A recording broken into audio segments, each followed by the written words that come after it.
자, 이번 시간은 여러분들 우리 입문서 344페이지 가보자. 바로 무슨 법이 나오죠? 도시개발법이 나옵니다. 그래서 지금부터는 도시개발법이 전체적으로 어떤 내용을 다루고 있는지 그 체계와 그 중요한 내용들을 살펴보는 시간, 앞으로 2시간에 걸쳐서 살펴봅니다. 자, 먼저 도시개발법은 뭐를 만들자? 도시를 개발하는 그 절차를 규정한 법. 자, 신도시를 개발하는 거, 그거 어떤 절차에서 어떻게 만들어가는지 그 절차를 규정하고 있는 법입니다. 따라서 전체적인 절차를 중심으로 여러분들이 공부해 나가는 게 훨씬 이해하기가 쉬울 거야. 그럼 전체적인 절차는 어떻게 됐을까? 오늘 여러분들에게 드리는 자료가, 보충 자료가 2가지가 있을 겁니다. 첫 번째는 현재 여기 있는 도시개발 사업 절차도에 관한 내용이 요 한 장이 나갈 것이고, 또 하나가 여기 도시개발법 전체적인 체계를 잡아놓은 요 한 장짜리가 또 나 있을 겁니다. 요 2장이 여러분들에게 제공되는 내용이죠. 자, 그 중에 보면 첫 번째 요거 전체적인 체계 잡아놓은 거 보십시오. 그럼 도시개발법에서 제일 먼저 출발점 뭐부터 출발할까? 한번 이 지도를 가지고 한번 이해를 해보자. 여기가 어디냐? 서울특별시 강서구 마곡지구라는 데입니다. 이 마곡지구라는 데 혹시 들어보신 분은, 서울에 있는 분은 아실 거야. 저 지방에 계신 분들은 잘 모릅니다. 그래서 서울에서 개발되는 지역 중에 하남 의뢰지구라는 데가 있었고, 그 다음에 저쪽 마곡지구가 있죠. 저 동쪽으로는 하남 의뢰시, 거기 개발하는 지역이 있고, 그 다음에 이쪽 서쪽으로는 마곡지구라는 이 두 군데가 서울의 개발에서 가장 관심을 가지고 있던 지역이죠. 그 중에 마곡지구라는 데가 어떤 식으로 개발되는지 그 절차를, 도시개발사업 시행차를 한번 그려봤습니다. 첫 번째, 현재 마곡지구 보면 논이나 밭이 있는 이런 시골 지역입니다. 논과 밭 위주로 돼 있고 중간에 건축물들이 있는 이런 시골 지역이었었죠. 이런 지역을 뭐하자냐기야, 싹 까먹여서 새로 신도시를 개발해보자, 이렇게 도시개발을 해보자, 이런 뜻입니다. 이게 도시개발사업이죠. 그럼 제일 먼저 할 일이 뭘까? 마곡지구에 있는 여기를 가서 한번 봤어. 여기를 어떻게 개발하면 제일 좋을까 하고 들여다봤더니 이게 서울특별시 강서구는 강 서쪽이라는 얘기니까 강 밑에 쪽을 말합니다. 그럼 강 밑에 쪽에 여기에 뭐가 있다는 얘기야? 서쪽 밑으로 이렇게 도시개발을 해보겠다는 얘기입니다. 여기 어디냐? 한강이거든요. 요 한강이 흘러가는 밑에 쪽에다가 먼저 뭘 만든다? 한강에 호수공원을, 이만큼 크게 호수공원을 먼저 만들어 놓고, 그 다음에 이쪽은 주거지역 위주로 만들고, 이쪽은 첨단산업단지, LG전자 같은 그런 첨단산업단지 연구소가 들어오고, 이런 데는 상업적으로 주상하겠다. 이러한 먼저 여기를 어떻게 개발하면 좋을 건지 밑그림을 먼저 그려봅니다. 즉 도시개발 사업을 시행하는 건 크게 2가지인데, 먼저 도시개발 구역이라는 걸 지정해 놓고 그 안에서 도시개발 사업을 시행하는 구역지정, 사업시행, 이렇게 2가지로 나눠지거든요. 근데 도시개발 구역을 지정하기 위해서는 먼저 뭐부터 한다? 거의 지정하고자 하는 지역을 어떻게 개발하면 좋을 건지 계획부터 수립하자는 얘기입니다. 자, 여러분, 우리가 내 집을 한번 짓고 싶다, 땅을 사고 싶다. 그럼 땅 보러 갈 때 먼저 뭐부터 그려봅니까? 내 머릿속에 어떤 식으로 개발하면 좋을 건지, 어떤 식으로 집을 지을 건지 한번 그림을 그려보고, 땅을 보러 가서 내가 하고자 하는 것이 거기에 맞겠는지 생각 좀 해보죠. 또 거기 있는 땅을 사면 여기다 건물을 어떤 식으로 지면 이게 좋을 건지 한번 그림을 그려봅니다. 그려봤더니 아, 괜찮겠다, 그 땅 사는 것이고, 에이, 아무리 봐도 여기는 내가 생각하는 대로 건물이 들어갈 수가 없을 것 같아. 그럼 이 땅은 에이, 안 되겠네, 못 사는 거죠. 따라서 먼저 어떤 구역을 개발하기 위한 구역을 지정하는 게 먼저 아니고, 거기를 어떤 식으로 개발하면 좋을 건지 한번 그림을 보려고, 이 그림을 들여다봤더니 뭐더라? 보시기에 좋았더라. 아, 장차 이런 지역을 이런 식으로 개발하면 괜찮겠다는 그림이 나왔는데, 이 그림을 봤더니 보시기에 좋았더라. 그럼 뭐 하자는 얘기야? 여기다 도시개발을 시행하고 거기서 도시개발 사업을 시행합니다. 그때 여기를 이런 식으로 개발하면 좋겠다는 계획을, 무슨 계획을 한다? 그걸 도시개발 사업을 시행하는 계획을 수립하자. 도시개발 사업의 계획이라는 걸 수립한답니다. 이때 도시개발 사업의 계획, 이걸 줄여서 다른 말로 뭐란다? 개발 계획이라 이렇게 변하죠. 그래서 제일 먼저 할 일이 뭐다? 도시개발을 위한 계획부터 수립하자. 도시개발 사업의 계획을 수립하자. 줄여서 개발 계획이라는 게 제일 먼저 수립된다는 거. 이와 개발 계획을 한다, 이렇게 됐어요. 그럼 개발 계획을 먼저 수립합니다. 그래서 그 계획을 들여다봤더니 뭐다? 보시기에 마음에 들더라? 그러면 이제 그 안에다 뭐자? 도시개발 구역을 지정하자. 그러면 그 다음에 그 안에서 뭐가 지정된다? 도시를 개발하게 한 구역을 지정하자. 도시개발구역 지정에 관한 문제가 그 다음에 나올 것이다. 이겁니다. 그럼 이제 도시개발구역이 지정되면 그 다음에 할 일은 뭘까? 사업 시행에 들어가면 되죠. 아까 도시개발구역 지정, 도시개발사업 시행 이렇게 들어간다 했으니까 이제 구역이 지정됐으면 그 안에서 도시개발 사업을 시행하지. 그럼 뭐부터 나오죠? 누가 사업을 시행하지? 당연히 사업 시행자라는 게 먼저 나올 것이다. 그래서 그 안에서 누가 사업을 하면 좋을 건지 사업 시행자가 하는 게 당연히 나오겠죠. 그럼 사업 시행자가 정해지면 시행자가 할 일이 뭘까? 사업을 시행한 구체적인 게 그걸 여기서 무슨 계획을 한다? 실시 계획을 합니다. 그래서 실시 계획이라는 걸 여기서 작성해서 그 인가받고 호시하면 이제 뭐면 된다? 실시 계획대로 사업에 들어가면 되죠. 그때 실시 계획대로 사업을 제대로 하는지 감독하기 위한 누굴 지정한다? 감리자 지정합니다. 그걸 여기서는 공사의 감리라는 이제 제목으로 되는데 하여튼 실시 계획을 작성해서 감리자가 지정된다. 그럼 감리자가 지정됐으면 이제 뭐죠? 실시 계획 따로 사업에 들어갑니다. 그랬더니 사업을 시행하는 방식이 나올 것이다. 이때 사업을 시행하는 방식에는 몇 가지가 있다? 원래 세 가지가 있어요. 첫 번째는 보상비 주고 그 땅을 다 사들입니다. 그리고 거기다가 개발이 끝나면 다시 분양하는 방식. 그걸 무슨 방식으로 한다? 수용 또는 사용 방식으로 사업이 시행되는 게 하나가 있을 것이고 또 하나는 무슨 방식으로 한다? 거기 있는 땅을 보상비 주는 게 아니라 그 개발되기 전에 있던 저 마국지구 땅을 싹 개발이 끝나면 그 안에 있는 토지 소유자들에게 개발이 끝난 새로운 땅으로 바꿔주는 거. 즉 종전의 토지를 싹 감겨서 개발하고 그 토지 소유자들에게 그 안에 있던 토지에 새로운 땅으로 바꿔주는 거. 그걸 무슨 방식으로 한다? 환지 방식을 한단다. 따라서 수용 방식을 하는 건 어떤 내용이 들었을 것이고 환지 방식을 하는 건 어떤 내용이 들었는지 이런 것들이 사업 시행 방식에서 살펴볼 내고 일부는 어떤 방식으로 할 수 있죠? 일부는 수용 방식과 환지 방식이 짬뽕이 되는 그런 도시개발 구역도 있습니다. 요만큼은 수용 방식으로 하자. 아니 조만큼은 환지 방식으로 하자. 그래서 일부는 수용 방식, 일부는 환지 방식으로 하는 그런 혼용 방식도 있는데 그래서 혼용 방식에 관한 건 중요한 거 아니니까 그래서 다루지 말고 자 마지막으로 이렇게 개발하는데 소요되는 막대한 자금 도시 개발하는데 얼마나 많은 돈이 들어가 있습니까? 그 자금을 조달하기 위해서 뭘 발행한다? 도시 개발 채권이라는 것도 발행하는 게 있습니다. 그래서 마지막으로 도시개발 채권에 관한 내용이 무엇인지 이런 것들을 살펴보면 도시개발의 전반적인 내용은 이런 걸 다루고 있다. 이렇게 여러분들이 이해하시면 됩니다. 자, 그 중에 첫 번째. 그럼 도시개발 구역을 지정하기 전에 뭐부터 한다? 거기다 어떤 식으로 개발해 줄 건지 계획부터 수립해보자. 무슨 계획? 개발 계획을 수립해보자. 그럼 첫 번째 누가 나올까? 누가 수립할까? 이거 수립권자 있어야 될 거 아니야. 누가 수립합니까? 바로 도시개발 구역을 지정하고자 하는 지정권자가 어디 가보고 마곡지구인 여기를 가보고 야 여기 있는 땅을 어떻게 개발하면 좋을까? 이런 식으로 개발했으면 좋겠다라는 계획을 자기가 수립합니다. 그래서 수립권자는 누구다? 도시개발 구역을 지정하는 구역 지정권자들이 지들이 개발계획을 수립하자 이거죠. 두 번째, 언제 수립할래? 수립 시기가 있겠죠. 원칙은 언제? 도시개발구역을 지정하려면 개발계획을 수립해야 된다라고 되어 있습니다. 따라서 도시개발구역을 뭐 하려면? 지정하려면 개발계획을 수립해야 된다. 그럼 뭐가 모자라는 얘기야? 구역을 지정하고 싶으면 개발계획을 수립하라 그랬으니까 계획을 먼저 수립한다. 그래서 개발계획이 먼저 수립되고 그 다음에 도시개발을 지정하는 게 나중이라는 얘기입니다. 그런데 예외도 있습니다. 먼저 못한다? 구역부터 먼저 지정해내. 도시개발구역을 먼저 지정해놓고 후 나중에 뭐 하는 적도 있다? 개발계획을 나중에 수립해도 되는 그런 지역이 무려 6군데가 있어요. 나중에 올 겁니다. 공자생, 외국삼 이렇게 올 건데 공자생, 외국삼 작년에 26회 때 시험 문제에서 그것도 출제됐었어요. 그래서 먼저 구역을 지정해놓고 나중에 개발을 수립하는 그런 경우도 있더라 이런 얘기죠.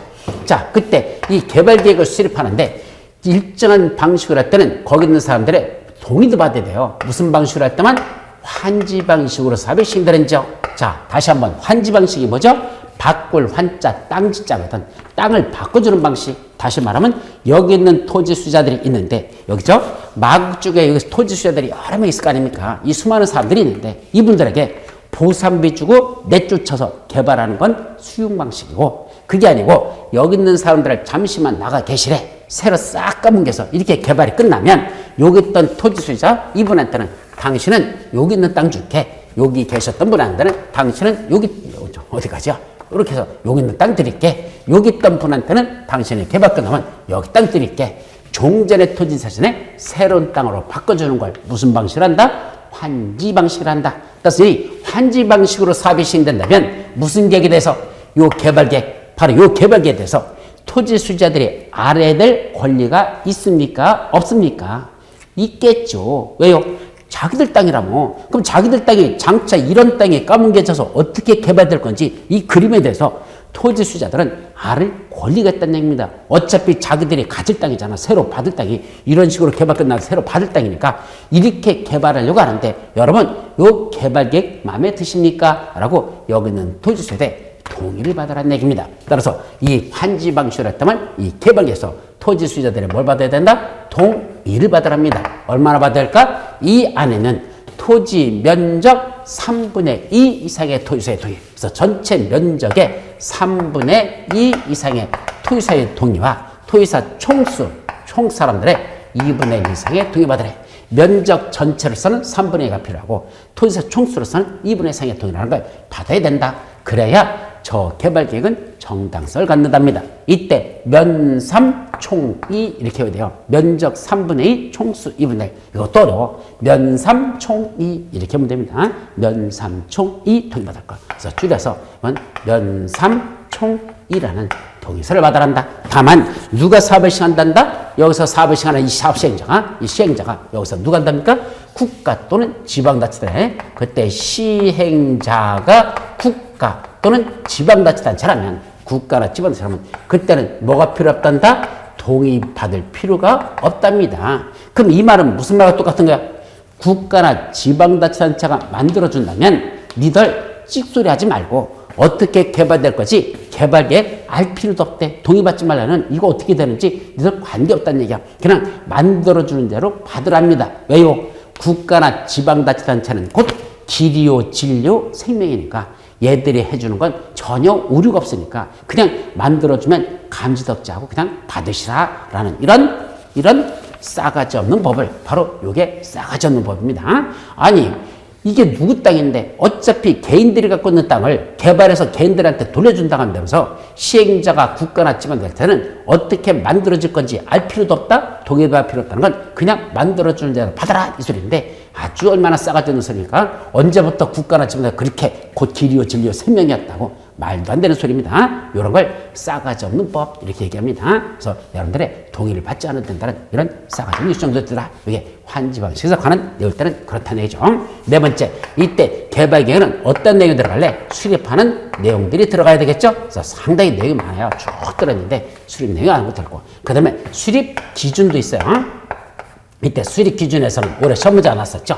여기 서울특별시 강서구 마구 쪽에다 개발계획 수립한답니다. 근데 이 개발계획 수립하고자 하는 이 지역에 이미 뭐가 수립되어 있다? 서울특별시하고 아까 부천하고 인천광역시에 걸쳐서 뭐가 수립되어 있죠? 광역도시계획이 여기에 이미 수립이 되어 있거나 서울특별시를 거쳐서 전체 수립되어 있죠? 아니면 서울특별시의 미래종합청사진 무슨 계획이죠?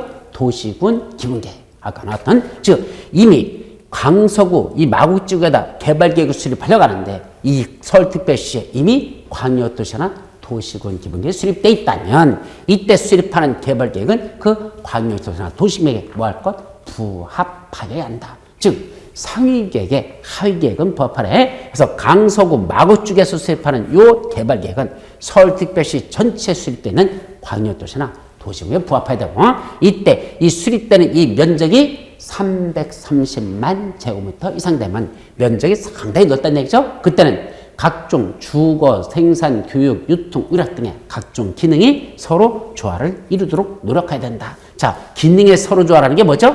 아파트를 짓게 되면 아파트 옆에는 뭐가 있어야 됩니까? 초등학교 지어야 되죠. 그죠? 자, 아파트를 지면 분명히 사람들이 입주하면 거기에 애들이 따라올 건데 그 초등학생들이 어디 가랍니까? 차 타고 30분 가는 거리에 초등학교에 있답니다. 그럼 초등학교 1학년짜리를 차 타고 보냈어? 그래 오늘 학교 잘 갔다 와 하고 빠이빠이 했더니 애가 그날부로 끝나버렸습니다. 왜요? 실종돼 버렸대. 버스 종점에 버스 가다가 중간에 내려야 되는데 애가 그냥 타고 가버린 거야. 끝까지. 아무것도 모르는 그럼 됩니까? 애들은 너무 멀리 떨어지면 안 되겠죠? 따라서 아파트가 있는 주거 기능이 있다면 바로 그 옆에다 뭘 짓는다? 그 학교를 짓는 교육 기능이 조화를 이루어야 되지. 면적이 넓은데 여기다가 아파트 짓고 초등학교는 저기다 짓고 이런 식으로 떨어뜨리는 거. 이건 바람직한 게 아니래. 그래서 면적이 넓다? 얼마 예상된다? 330만 제곱미터 예상될 때는 각종 기능이 서로 조화를 이루도록 노력해 줘야 된다는 거. 그런 것들이 거의 쭈루룩 나와 있죠. 그래서 도시개발 구역을 지정하기 위한 도시개발 사업계획에는 그런 것들이 쭈루룩 나와 있어요. 어디까지 나왔죠? 346페이지 거기 복합 기능까지 지금 살펴봤습니다. 자, 이제 뭐죠? 도시개발구역을 지정하자. 일리 넘어가 보자. 자, 먼저 도시개발구역을 지정하자면 사실 이걸 5가지로 나눠져요. 첫 번째는 누가 구역을 지정하지? 도시개발구역 지정권자가 나와야 될 겁니다. 근데 원래는 여기 지정권자만 있는 게 아니에요. 도시개발구역을 지정하는 지정권자에게 여기다 도시개발구역 좀 지정해 주세요라고 뭐 하는 자도 있다? 지정을 요청하는 자도 있습니다. 그래서 지정 요청자도 있고요. 또 누구도 있을까? 여기다 지정해 주세요라고 지정을 제안하는 자도 있습니다. 그걸 지정 제안자, 그래서 지정 요청자, 지정 제안자 이런 식으로 이것도 구분된단다. 여기까지만 먼저 정리하시고 그 다음에 지정권자 이걸 묶어서 그냥 지정 관련자라고 하네요. 도시개발을 지정하는 지정과 관련된 자들이 따라 지정권자가 있어요. 지정을 요청하는 자에서 지정을 제안하는 자가 있다. 이게 첫 번째고 두 번째는 어디다 지정하지? 후 누가 하지? 라는 주체가 나오면 두 번째 어디다 하지? 지정 대상 지역이 나올 겁니다. 근데 우리 책에서는 아직 지정 대상 지역에 관해서는 거기서 언급하지 않고 있어요. 그래서 346페이지 맨 밑에 원칙적 지정권자, 예외적 지정권자, 그래서 지정권자만 나왔죠. 그럼 지정권자 말고 지정을 요청하는 자, 지정을 제안하는 자들도 주르륵 같이 나와야 됩니다. 자, 두 번째 어디다 지정하지? 지정 대상 지역. 요거는 아무데나 지정하는 게 아니라 용도 지역마다 일정한 규모를 요구합니다. 너무 작게 지정하지 말라라고 됐어요.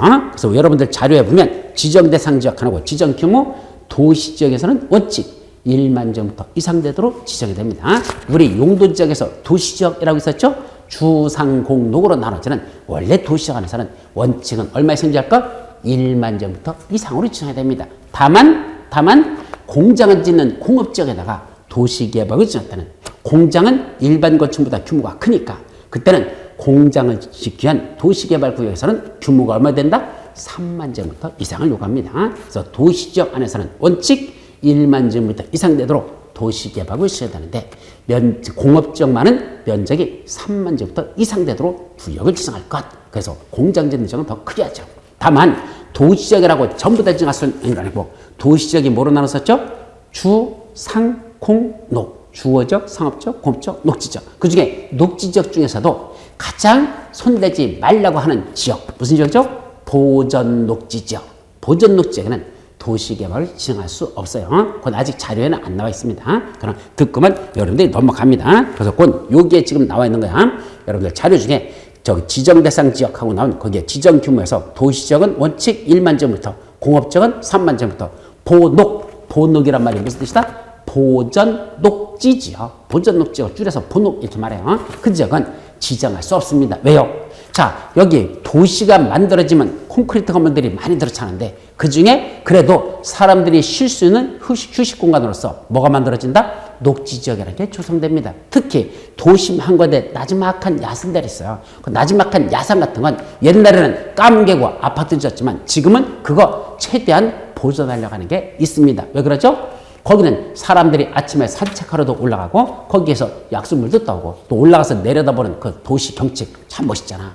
그런 지역은 함부로 까먹어서는 안 된다. 옛날에는 개발을 유지할 때는 그건 거추장스러운 산이었지만 지금은 아주 소중한 산으로 남겨져 있습니다. 근데 거기를 까먹게 가지고 도시 개발을 해버렸다? 이 도시에는 삭막한 콘크리트 건물만 가득 차는 그런 도시가 된다. 바람직한 게 아니죠? 따라서 보전 녹지역만은 더 이상 도시개발을 지어서 까먹게 하는 건 안 된대. 그래서 보전 녹지역은 지정할 수 없다. 그런 것들이 지정 대상 지역 이렇게 냈죠. 그럼 도시지역 말고 우리 어디 있었죠? 관농자. 우리 도관농자. 도시지역, 관리지역, 농림지역, 자연개발지역 이렇게 나눠지죠. 그 중에 도시지역 외지역인 관농자 그런 지역에서는 시골지역이죠. 그때는 규모가 얼마일까? 원칙 30만 제곱미터 이상 되도록 지정하여야 합니다. 원칙 면적은 30만. 근데 예외적으로 작년까지는 20만으로 지정할 수 있다는 예외가 개정돼서 10만 제부터 이상으로 지정하라는 게 또 예외가 있습니다. 그래서 원칙은 도시적 외지역에서는 30만 제부터 이상으로 지정해야 되고 예외 10만 제부터 이상만 되면 지정할 수 있다는 게 그게 새로 개정된 내용으로서 20만에서 10만으로 줄어들었습니다. 그런 건 나중에 본론 내용에서 살펴보도록 할 겁니다. 자, 그런 게 있고 그 다음에 이런 면적 규모 제한을 받지 않고 지정할 수 있는 지역에서 취락지구, 개발진인지구, 지구 다른 게 있고요. 국토장이 지정하는 이런 네 군데 있어요. 취락지구, 개발진인지구, 취락지구, 개발진인지구, 지구 다른 게 있고요. 국토장이 지정하는 지구. 머리점을 타서 취개지국 이렇게 말하는데 그걸 번역하면 취개지국, 술에 취해서 개같이 지랄하는 국토장 이렇게 얘기합니다. 술에 취해서 개같이 지랄하는 국장. 자, 우리 부동산 공법에서 최고 대빵이 누구라 했죠? 국토교통장을 했잖아. 이자가 술에 취해서 개같이 지랄하면 그건 누가 말립니까? 아무도 못 말린다 그랬어. 그 자는 지 멋대로 지정한다. 그래서 규무제한을 맞지 않고 술에 취해서 개같이 지랄하는 그런 지역에서는 국장, 그때는 지 멋대로 지정한다 했으니까 그때는 규무제한을 적용하지 않는다. 그래서 취락지구에다가 도시개발지역단은 규모가 관계없어요. 자, 그림으로 그려볼까요? 예를 들면 여기가 무슨 지역이래? 농림지역이래. 그럼 농림지역이라는 용도지역에서는 원칙적으로 규모가 얼마 되냐? 도시적 외지역이니까 이때 도시개발구역을 지정하면 이 면적이 30만 제곱미터 이상 되도록 원래는 지정해야 됩니다. 농림지역이라는 용도지역은 도시적 외지역이니까 여기는 원칙 30만 이상 되도록 지정하죠. 근데 이 농림지역이라는 용도지역 위에 이번에 뭐가 지었다? 여기 취락지구라는 게 이미 지정돼 있고 이건 아직은 좀 빨라요. 시기적으로 어려워요. 취락지구 여기는 개발진흥지구 개발진흥지구라는 게 지정돼 있거나 아니면 여기 지구 단위 계획 구역으로 지정돼 있거나 또는 국토교통청이 지정하는 지역, 국토장이 지정하는 지역들 이런 게 있어. 그런 지역을 어디다 지정했다? 농림지역 위에 이런 게 지정돼 있는데 여기를 요번에 뭐를 지정하려고 한다? 이런 데를 도시개발구역으로 지정하려고 하더라 이겁니다. 그럼 이때 이 규모가 얼마나 데에 지정되냐? 농림지역 위에 지정되어 있는 취락지구, 개발진흥지구, 지구 다른 겠고요. 국토장이 지정한 지역이니까 원래는 30만 이상이 돼야 되지. 그런데 30만 안 돼도 괜찮대. 어디다 지정할 때만 취개지국이라는 요 네 군데 지역에다 면적을 줄 때는 30만 이상이 아니고 10만만 돼도 좋고 5만만 돼도 좋고 3만만 돼도 좋고 이거 20만만 돼도 좋고 30만이 안 돼도 지정할 수 있는 시설 그게 취개지국이고 술에 취해서 개같이 지랄하는 국장은 면적 관계없이 지멋대로 도시개발을 지정할 수 있더라. 이렇게 외우시는 게 있습니다. 또 여러분들 책에는 현재 표시되어 있지 않으니까 그건 나중에 외우도록 합니다. 일단 거기까지. 자, 그래놓고 이제 지정돼서 세 번째는 뭐죠? 지정하는 절차가 나겠죠. 그럼 도시개발구역 지정하는 건 어떤 절차에서 지정할 거냐? 요것까지가 지정 대상 지역과 지정 절차가 여러분들 책에서는 빠져 있어요. 이건 본론 내용에서 보도록 할 겁니다. 지금은 큰 흐름만 보는 거니까 한번 보자. 네 번째, 뭐도 있을까? 도시개발구역이 지정고시 되면 어떤 효과가 있을까? 도시개발구역 지정고시의 효과에 관한 문제가 그거는 여러분들 책 347페이지에 두 가지만 서술하고 있죠. 도시개발이 지정고시 되면 그 안에서 어떤 효과가 있을까? 그게 나오고 마지막 다섯 번째 지정된 도시개발구역이 일정한 사유가 있으면 해제된 것으로 본다. 그걸 다른 말로 해제의제라고 하거든요. 일정한 사유가 있으면 도시개발구역 지정이 뭐 된다? 해제된 거로 본대요. 그걸 의제라는 건 뭐뭐 한 것으로 본다? 해제된 것으로 본대. 따로 해제하지 않아도 자동적으로 해제된 거로 보는 이런 효과가 있더라. 이렇게 몇 가지? 다섯 가지가 도시개발구역 지정과 관련돼서는 살펴볼 내용들이 될 겁니다. 자, 이제 넘어가자. 크게 사업시행자라고 납니다. 그럼 이때 사업시행자라는 건 뭐죠? 누가 사업을 시행할 거냐? 이거에 간 거야. 그래서 이때 사업을 시행하자는 뒤에서는 원칙적으로 아무나 되는 게 아니라 사업시행자로 지정받는 자만 사업시행자 되지 하고 싶다고 아무나 사업시행해야 되는 건 아닙니다. 자, 그거는 어디에 나오죠? 여러분들 교재 349페이지입니다. 그럼 사업시행자로 지정받자. 그럼 사업시행자로 지정받으려면 그때는 몇 명 있다? 무려 12명이나 나옵니다. 12명이 나와. 그래서 순서대로 쫙 나오죠. 그 중에 1번부터 4번까지를 뭐란다? 그걸 공공시행자라고 써놨죠. 다른 말로 공공사업시행자라고 부르고 하여튼 공공시행자 있습니다. 누구도 있죠? 국가나 또는 지방자치단체 이자들도 사업시행자가 될 수는 있습니다. 국가나 지방자치단체. 두 번째는 뭐죠? 공공기관들이 있습니다. 이때 공공기관 해놓고 거기 조금 잘못된 게 있던데 주택공사, 한국토지주택공사, 그 다음에 관광공사, 그 다음에 농어촌공사가 나오는데 수자원공사로 쓰시고 철도공사, 농어촌공사라고 하는데 사실은 그것만 해라. 토수, 농, 관, 철, 매 정확하게는 이렇게 쓰는 게 맞아요. 토수, 농관, 철매 이렇게 6개 공공기관이 있다. 그래서 누구누구 토지주택공사, 수자원공사, 농어촌공사, 관광공사, 철도공사, 매입공공기관 이렇게 해서 6개가 있거든요. 그래서 토지주택공사, 수자원공사, 농어촌공사, 관광공사, 철도공사, 매입공공기관 이런 공공기관도 있고 그 다음에 세 번째 정부 출연기관도 있어요. 정부 출연기관 해가지고 거기 한국철도시설공단, 제주국제자유도시개발센터 그래서 철도시설공단하고 제주국제자유도시개발센터라는 철제 두 가지 정부 출연 기관도 있고 네 번째 지방공사라는 거 있습니다. 그래서 지방공사가 뭐라 그랬죠? 지방자치단체가 설립하는 이런 도시개발 등을 위해서 설립하는 공사였습니다. 그걸 서울은 SH공사라고 불러. 서울특별시에 설립한 지방공사는 SH공사. 경기는 경기도시공사라는 게 있습니다. 인천도시공사 이런 식으로 각 지역마다 지방공사라는 게 설립되죠. 요까지를 뭐란다? 우리 공공시행자, 공공사업시행자를 합니다. 그리고 5번 토지 소유자부터 쭉 내려가죠. 토지 소유자 조합 이전법인부터 해서 12번 공동 출자법인이라고 하는데 이 공동출자법인에 이르기까지 총 몇 명? 12명 있고 5번부터 10번까지는 통상 민간시행자라 부르자. 민간시행자 또는 민간시행자 이런 자들이 사업시행자로 지정받을 수 있습니다. 따라서 원칙적으로 도시개발 사업을 시행하고 싶으면 그때 구역이 지정되고 나서 사업시행자 자격 있는 자들이 와서 저 사업시행자로 지정해주세요 라고 지정 신청을 하면 그 중에 자격 있는 자를 사업시행자로 지정해주면 그 자가 뭐 된다? 사업시행자가 된다 이 말입니다. 근데 이런 사업시행자 중에서 제일 중요한 사업시행자가 누구일까? 바로 두 번째 도시개발조합이 사업시행 중에서 제일 중요한 자더라 이 말이죠. 그래서 도시개발조합이라는 게 거기 나옵니다. 그래서 도시개발조합을 처음에 뭐죠? 조합을 설립하기 위해서 뭐부터 된다? 조합 설립 인가 받아야 되겠죠. 조합을 설립하기 위한 인가를 받아야 돼요. 그러면 토지수자 몇 명이 필요할까? 7명이 필요합니다. 그 사람들을 흔히 실무에서는 발기인이라고 하죠.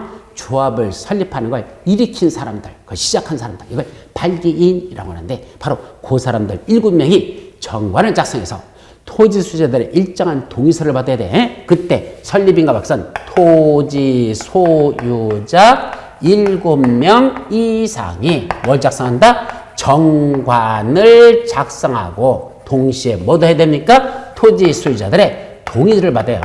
토지 소유자들의 동의서를 받아서 이걸 들고 누구한테 간다? 지정권자한테 가서 뭐 받아야 될까? 조합 설립 인가해달라고 인가 신청에 들어갑니다. 그래서 지정권자한테 조합 설립 인가 신청을 합니다. 이때 도시개발구역에서는 지정권자한테 가라는 얘기죠. 그럼 아까 여기서 지정권자에 대해서 안 살펴봤었는데 원래 지정권자 누구일까? 원칙은 중간대빵입니다. 중간대빵이 누구죠? 시도지사들이 도시개발을 사는 지정권자입니다. 다만 성남시 같은 대도시에서는 누가 한다? 대도시장이 자기가 직접 지정권자가 됩니다. 이게 원칙이죠. 근데 예외적으로 누가 직접 지정한다? 국토교통부장이 자기가 직접 도시개발을 지정하는 예외가 몇 가지 있다냐? 5가지가 있어요. 그게 아까 여러분들 책에 보시면 몇 페이지에 나오냐면 그게 여러분들 책 347페이지 맨 위에 보면 1, 2, 3, 4, 5 이렇게 해서 5가지가 나와요. 근데 1, 2, 3, 4, 5 5가지를 외우려면 좀 어려워. 그래서 순서를 저는 바꿉니다. 2번, 1번, 그 다음에 2, 1, 그 다음에 3, 그 다음에 5, 4 이렇게 해요. 2, 1, 3, 5, 4 순서를 저는 이렇게 해올 겁니다. 2, 1, 3, 5, 4 이게 뭐죠?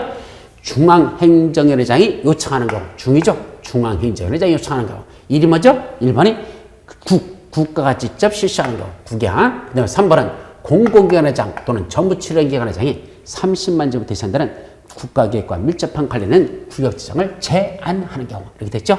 그 다음에 5번은 뭔데? 긴급히 천재지변동으로 긴급히 시정을 필요하는 경우. 4번은 누가 시도사나 대도시장한테 둘 이상의 시도나 대도시에 걸쳐서 도시개발을 이렇게 지정하려고 하는데 그때는 시도사나 대도시장들끼리 서로 협의해서 지정할 자를 정해야 되는데 그 협의가 이루어지지 않았더라. 이렇게 둘 이상의 시도나 또는 대도시에 걸쳐서 구역 지정하는 것에 대한 협의가 이루어지지 않으면 그때는 누가 지정한다? 그때는 이 구역을 국토교통원이 직접 지정할 수 있다는 얘기입니다. 그래서 국토교통원이 직접 지정하는 건 5가지. 중국공 긴급협의 이렇게 해놓고 어떻게 한다? 국토교통부장이 도시개발구역을 지정하려면 중국 공산당과 긴급히 협의하라. 이렇게 하면 돼요. 중국 공산당과 긴급히 협의할 것. 그게 국토교통원이 도시개발을 지정하는 그런 사유다라고 이렇게 하면 되죠. 어쨌든 이자들 국토교통장관, 시도사, 대도시장 이자들이 원래는 도시개발을 지정하는 지적관자고 그 자들한테 가서 조합 설립 인가를 받아라. 이게 설립 인가 받기로 겁니다. 이때 토지사의 동의를 받아야 되는데 얼마큼 받을까? 아까 개발계획에 대해서 환지 방식을 할 때 동의 요건이 있었죠? 면적 3분의 2, 총수 2분의 1. 면삼총이라는 이 요건이 여기도 똑같이 면삼총이에 토지사의 동의를 받아야 된다라는 게 거기에 쭉 나옵니다. 자, 그래 놓고 이제 그 밑에 350페이지에 조합의 본격득하고 좀 나오죠? 그래서 조합은 뭐 법인으로 한다. 그래서 아직 여러분들이 법인이 무슨 의미를 갖는지는 아직 민법에서 정확하게 배우지 않았으니까 나중에 정리하시도록 하고 조합은 언제 주된 사무소의 소재에서 등기함으로써 성립한답니다. 따라서 중요한 건 조합 설립 인가받았다고 성립하는 게 아니라 다시 인가받은 날부터 30일 이내 주된 사무소에서 등기까지 해야 요 등기일이 뭐한 날이다? 성립일이더라 이겁니다. 따라서 제가 강의할 때 뭐라 하더냐? 인가받는 건 인간으로 따지면 임신하는 날입니다. 그로부터 며칠 내? 인가받은 날부터 30일 이내에 주된 사무소에서 등기하라 그랬으니까 요때 30일은 무슨 기간이고? 임신기간이고 등기한 날이 생일이더라. 요걸 조심합니다. 그래서 인가받은 날은 임신일이고 임신 주기는 30일이고 등기해야 성립한다. 즉 조합 설립 인가받은 날로부터 30일 이내 주된 사무소의 수재지에서 등기해야 그 조합은 설립된다는 것. 그래서 등기를 해야 그날이 성립일이 된다. 이렇게 여러분들이 기억해 두는 게 있겠죠. 또 조합에 관해서 이 법에 없는 나머지 내용들은 어디 있는 걸 살필까? 민법에 가면 사단법인이라는 게 있고 재단법이라는 그 두 가지가 나오는데 그 중에 사단법인에 관한 규정을 준용하면 된다. 그래서 여기 없는 것들은 조합에 관한 사단법인을 정하라죠. 그리고 이제 세 번째 조합을 구성하랍니다. 근데 조합 구성에는 뭐뭐 있을까? 그게 사실 4가지겠어요. 첫째는 조합원들이 모여서 구성하는 뭐죠? 첫 번째는 조합원들이 있을 것이고 첫째 조합은 있겠죠. 두 번째 누가 있다? 임원들이 있습니다. 그 임원이란 조합장과 이사, 감사 이런 임원이 있고 또 조합원들이 다 모여서 만드는 최고회의 총회라는 의결기관, 최고 의결기관이 총회라는 게 있고 총회는 조합원들이 모이는 거거든. 근데 조합원들이 일일이 무슨 건이 있을 때마다 맨날 모인다? 힘드니까 조합원을 대표하는 자 대의원이라는 걸 구성해서 총회의 권한을 행하는 대의원회라는 걸 구성하게 되어 있습니다. 그래서 조합원이 있어요, 임원이 있어요, 총회가 있어요, 대의원이 있습니다. 이때 대의원, 의결권을 갖는 조합원 숫자가 몇 명 이상일 때 옛날에는 100인 이상인 경우에 100명 이상인 경우에 대의원회를 둘 수 있다 그랬었는데 이제는 의결권은 조합 수가 100인이 아닙니다. 50인 이상만 돼도 그래도 바로 대의원을 될 수 있도록 최근에 또 개정됐다. 그래서 작년까지 시험에서는 이게 의결권을 갖는 조합원의 숫자가 100인 이상인 조합은 대의원을 될 수 있다 그랬는데 이제는 100인까지를 요구하지 않고 50인 이상만 돼도 대의원을 구성할 수 있도록 더 완화시켜줬다는 거 이렇게 법이 개정됐다는 것만 여러분들이 기억하고 넘어갑니다.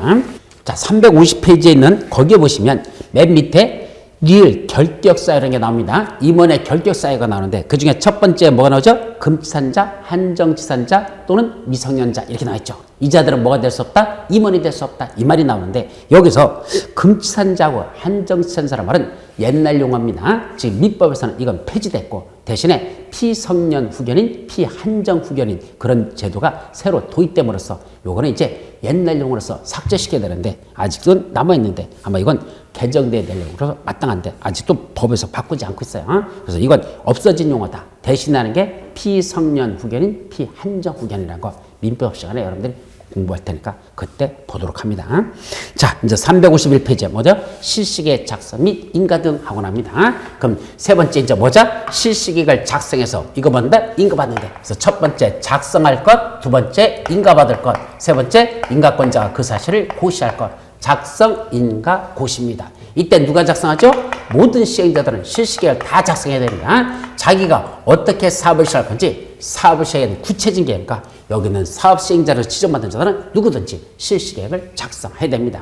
그때 실시계획에 반드시 뭐가 들어가더냐? 지구 단위 계획이라는 게 포함돼야 된다라는 말이 있거든요. 그래서 지구 단위에 반드시 실시계획에 들어간다 그랬는데 이것도 지금 정리할 건 아니고 나중에 정리할 중요한 내용입니다. 그때 인가받으랍니다. 누구한테 인가받죠? 사업 시행자들은 지정권자 다 가져갑니다. 왜냐면 사업 시행자는 아무나 되는 게 아니라 지정권자가 사업 시행자로 지정해 준다면 원래 사업 시행자거든. 물론 국가나 지방자치단체도 사업 시행자가 될 수 있으니까 지정권자들 자기들이 직접 사업을 시행할 수도 있어요. 여기는 시도지사가 직접 사업을 시행하거나 대도시장이 직접 하거나 또는 국토부장이 이 자들이 사업 시행자가 되는 경우도 있습니다. 즉 지정권자가 자기가 구역을 지정해놓고 지가 사업을 시행하는 것도 무방하다는 얘기야. 그래서 지정권자들이 인가받았는데 지정권자가 사업 시행자라면 그 자들은 실시계획 작성을 해야 돼. 왜? 모든 시행자는 다 작성을 하니까 지정권자가 시행자라면 자기도 구역을 지정한 자가 지가 사업을 시행하려면 실시계획 작성하죠. 근데 그때는 지정권자는 인가받을 필요가 없습니다. 자기가 지정권자가 인가권자니까 자기가 자기한테 인가받는다? 한번 해볼까요? 여기 성남시에다 한대. 그럼 성남시장이 뭐죠? 자기가 구역을 지정한 자고 동시에 사업 시행자입니다. 그러면서 자기가 이제 실시계획을 작성했죠. 그럼 성남시장이 실시계획을 작성해서 인가받으러 갔습니다. 누굽니까? 지정권자. 자기네. 그럼 어떻게 되죠? 여기 올라와서는 뭐라 하죠? 야, 성남시장 하고 불러야 되죠. 그럼 저기 내려가서는 얼른 대답하죠? 예. 왜냐면 이건 사업시행자로서 내려가 있는 건 사업시행자고 위에서는 구역 지정권자 또 시행자를 지정한 지정권자의 지위에 있는 겁니다. 그럼 성남시장이 야, 성남시장 하고 불러놓고 얼른 내려가서 제가 예 하고 대답하고 다시 올라가가지고 야, 실시계획 작성 잘했냐? 라고 물어보고 또 내려가서 예, 잘했는데요. 내가 인가 내줘도 괜찮겠니? 예, 내줘도 좋겠는데요. 그래, 내줄게. 지가 질문하고 지가 답변하고 이런 걸 뭐라 한다? 미쳤다 이렇게 해당하죠. 그거 옆에서 보던 비서관이 뭐라 할까? 우리 성남시장, 우리 이재명 시장이죠? 예, 이재명 시장. 저거 안 되겠다. 정신병원에 넣어야 되겠다. 그렇게 하겠죠. 그래서 이재명 시장이 그럴 리는 없겠지만 어쨌든 그런 식으로 된다는 건 말이 된다 안 된다? 안 되잖아. 따라서 이재명 시장이 지가 묻고 지가 대답하고 이런 건 있을 수 없습니다. 따라서 자기는 실시계획을 작성했으면 인가받으러 가는 게 아니라 지는 바로 뭔다? 자기가 작성된 실시계획을 지가 고시만 하면 된다. 그래서 지정권자가 사업 시행할 때는 작성해서 바로 고시하고 나머지들만 실시계획을 작성하면 지정권자한테 인가받고 지정권자가 그 사실을 고시합니다. 이때 고시는 인가 내준 지정권자가 고시하는 겁니다. 자, 그런 내용들이 실시계획 작성 인가 고시라고 한단다. 그런 내용들이 있겠죠? 자, 다음 페이지 넘어가면 350페이지. 이제 인가받았으면 사업에 들어가야 되잖아. 근데 이 사업 시행자가 사업을 제대로 하는지 감독하기 위한 누굴 지정한다? 감리자 지정에 관한 게 나올 겁니다. 근데 아직 감리자 지정은 만들어진 지 한 4, 5년 정도 됐는데 감리제도가 아직 시험 문제는 한 건도 출제된 적은 없습니다. 그래서 감리에 대해서는 여기서는 일단 생략하고 넘어가자. 자, 이제 뭐 하자? 본격적인 사업으로 들어갔더니 뭐가 나옵니까? 사업 시행 방식에 관한 게 나옵니다. 몇 페이지? 352페이지 매뉴얼과 도시개발 사업을 시행하는 방식, 첫째 수용 또는 사용 방식, 환지 방식, 두 가지를 짬뽕한 혼용 방식 이렇게 세 가지로 나눠집니다. 자, 먼저 수용 사용 방식과 환지 방식이 뭔지 그 구분까지만 하고 자세한 건 다음 시간으로 넘어가자. 자, 먼저 수용 방식이라는 건 어떻게 하는 겁니까? 사업 시행자인 내가 여기 있는 땅을 전부 다 보상비를 주고 사들이는 겁니다. 그러니까 내가 사업 시행자가 주체가 되는 거야. 그래서 보상비 주고 다 사들였죠? 안 파는 사람은 뭔다? 강제로 살 수밖에 없습니다. 왜? 이 도시개발 사업도 아까 무슨 사업? 공적 개발에 속한다 그랬잖아. 그럼 공적 개발이니까 이런 도시개발 사업을 시행할 때도 이 전체로 해서 너는 강제로도 내가 사서 사업을 시행할 수밖에 없습니다. 그래서 이건 공적 개발에서 수용권이 있죠. 그럼 그렇게 보상비 주고 사들이죠. 그러고서 이제 싹 까먹게 개발을 해. 그러고선 나중에 개발이 끝난 땅을 사람들한테 와서 사세요. 이렇게 하죠. 그래서 그 사람들에게 분양하는 거, 공급하는 거 이렇게 하는 게 무슨 방식? 수용 방식입니다. 그때 싹 까먹고 개발해가지고 사람들이 분양이 순조롭게 잘 이루어지면 이때 사업 시행자는 뭐 터뜨리는 거다? 대박이 되는 것이고 만약에 분양이 하나도 안 돼버리면 이때 사업 시행자를 못 찬다? 쪽박을 차는 겁니다. 그래서 대박이냐 쪽박이냐는 건 누구한테 달려있다? 시행자. 자기가 대박이냐 쪽박이냐 이건 무슨 방식이다? 수용 방식이더라 이겁니다. 근데 이 수용 방식에 대해서 불만이 있어요. 어떤 불만이 있죠? 자, 상식으로 생각해봐. 여기 있는 토지 수자들은 결국 이 땅이 개발되면 개발에 대한 이익은 하나도 챙기는 게 없습니다. 왜? 수용 방식은 보상비 주고 떠난다고 그랬잖아. 그럼 우리나라 수용에서의 수용 기준은요, 사업이 시행되기 전에 땅값을 기준으로 할까? 사업이 끝났을 때의 땅값을 기준으로 보상비 줄까? 사업이 시행되기 전에 땅값으로 보상 줍니다. 평당 20만 원, 30만 원 이것밖에 안 준다는 얘기입니다. 개발이 끝나고 지들이 분양할 때는 평당 400만 원, 500만 원씩 받으면서 실제로 여기서는 그 개발되기 전에 40만 원, 50만 원밖에 안 준다는 얘기입니다. 그럼 토지수자는 결국 개발되는 땅인데도 불구하고 개발 이익은 하나도 챙기지 못하고 그냥 개발되기 전에 돈으로 보상을 받고 여기를 떠나라 이 소리인데, 이게 수용 방식이 바로 싸가지가 없는 이유가 그겁니다. 그 개발 이익은 누가 챙긴다? 사업 시행자 지가 그 차익을 챙기겠다 이겁니다. 물론 대박을 터뜨렸을 때 얘기지. 만약에 분양에 성공하지 못하면 실패해버리면 그때는 그 모든 책임을 시행자 지가 그 돈을, 그 부채를 끌어안고 갈 수밖에 없는 사업이 바로 수용 방식이죠. 반면에 무슨 방식은, 환지 방식은 그게 아니라 새로운 땅으로 바꿔준다 그랬죠? 바로 여기 있는 토지수자들을 떠나보내는 게 아니라 이 지역에 재정착시킨다 이겁니다. 다시 말하면 이 땅 개발되면 개발 이익을 누가 챙겨라? 니들이 가지라는 얘기죠. 바로 토지수자 니들 땅이니까 니들이 개발해라. 저는 이게 더 합당하다는 게 제 평상시 지룰입니다. 여기가 개발돼서 이익되면 누가 이익을 내야죠? 여기 있는 사람들이 누려야지. 그걸 왜 사업시행자 지가 뭐라고 지가 챙기는 겁니까? 이거는 대단히 잘못된 거다. 물론 공적 개발 성격으로서 그 사업시행자들이 공동사업시행자라면 그렇게 해서 얻어지는 이익이 있다면 그걸 다른 데 저 임대주택이나 그런 데 짓는데 좀 쓰겠다 해가지고 그것도 어느 정도 정당화는 되지만, 어쨌든 이 땅은 이 사람들 땅이라면 개발되면 이 사람들이 누리게 해주는 게 그게 실질적 부합하는 게 아니냐, 이게 사적 자치 원칙 자본주의국에서는 그게 맞는 게 아니냐라는 게 제 생각이라는 뜻입니다. 어쨌든 환지 방식은 여기 있는 사람들을 떠나보내는 게 아니고 새로 개발돼가지고 조성된 땅을 종전의 수익자에게 너는 이 땅 갖고 너는 이거 갖고 너는 이거 하잖아, 새로운 땅으로 바꿔주는 이 환지 방식은 결국 환지 방식에 썼다고 해서 꼭 이익이 되는 건 아닙니다. 손해가 나는 경우도 있어요. 왜 손해가 나는지 아십니까? 제일 많은 차이가 뭐더냐? 환지 방식에서 할 땐, 자, 종전의 땅을 있었는데 이 땅이 어떤 식으로 되냐? 소유권 관계가 이런 식으로 필지들이 시골 지역이니까 이렇게 돼 있었죠. 지금 저기는 마구치고 이걸 싹 박대서 개발해서 이걸 바다판명으로 이렇게 개발해가지고 종전의 소유자에게 너는 이거 주고 너한테는 이거 줘, 너한테는 이거 줄게, 새로운 땅으로 바꿔주는 거. 이걸 무슨 방식으로 한다? 환지 방식으로 했는데, 이러다 보니까 제일 문제되는 게 뭔지 아십니까? 저쪽 한번 우리 실제로 마구치구를 가볼까요? 자, 여기 지금 종전했던 땅은 이런 땅이었는데 새로 개발되면서 여기서 제일 중요한 게 뭐더냐? 여기다 호수공원을 만들었습니다. 보세요. 호수공원의 크기가 얼마나 되나? 이 정도입니다.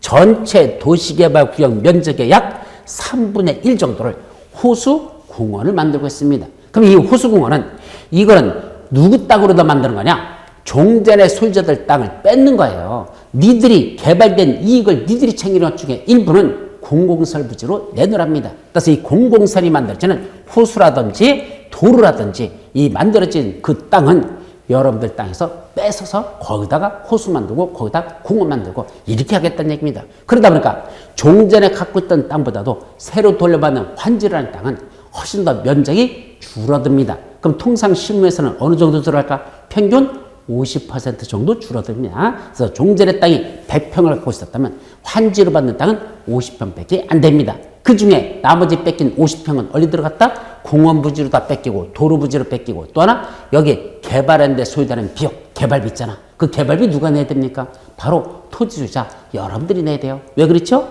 자, 이 땅 누구 거? 여러분들 거. 개발되면 누가 질 땅? 여러분들이 가질 땅. 그럼 개발비 누가 내야 돼요? 여러분들이 내죠. 지금 이 땅 니들 땅인데 개발해서 니들이 가질 땅이라면 개발비는 니들이 부담해야 된다는 얘기죠. 따라서 사업 시행자는 환지 방식에서는 그냥 개발만 해주는 거지 그 이익에 대해서는 전혀 사업시행자는 관여하지 않고, 그때 개발해서 성공하면 대박은 토지수자 여러분들이 챙기는 거고, 만약에 아까 개발하면서 공공설 같은 게 너무 많이 만들어지거나 또는 사업비 비용이 부담이 너무 커져버리면 나중에 돌려받는 땅이 뭔다? 폭삭 줄어들어요. 제가 실무에서 보니까 최대 85%까지 줄어드는 걸 봤습니다.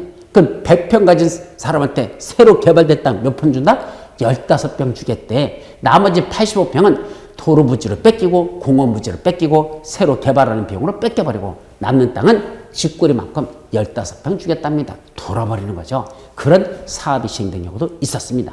이와 같이 환지 방식으로 할 때는 개발비는 누가 부담한다? 여러분들이 부담해야 된다는 것. 그거 빼고 남는 땅만 환지로 여러분들이 돌려줍니다. 그러다 보니까 환지 방식에서 항상 이익되는 건 아니다. 손해가 날 수도 있다는 거. 그래서 이런 식으로 새로운 땅을 바꿔주면 새로운 땅은 종전보다 훨씬 더 면적이 줄어드는 게 무슨 방식이다? 환지 방식이란 거기까지만 기억하시고 전체 구역 면적 중에 일부는 수용 방식, 일부는 환지 방식이라는 걸 여기는 써놓지만 그건 무슨 방식을 한다? 혼용 방식이라는 것도 있더라. 이렇게 세 가지인데 핵심은 수용 방식과 환지 방식의 핵심이죠. 자, 여기까지. 그 다음에 마지막 도시개발채권에 관한 내용들. 이거 나오는데 요거 수용 사용 방식부터 세부적인 내용은 우리 마지막 다음 시간으로 넘어가서 살펴보도록 합니다.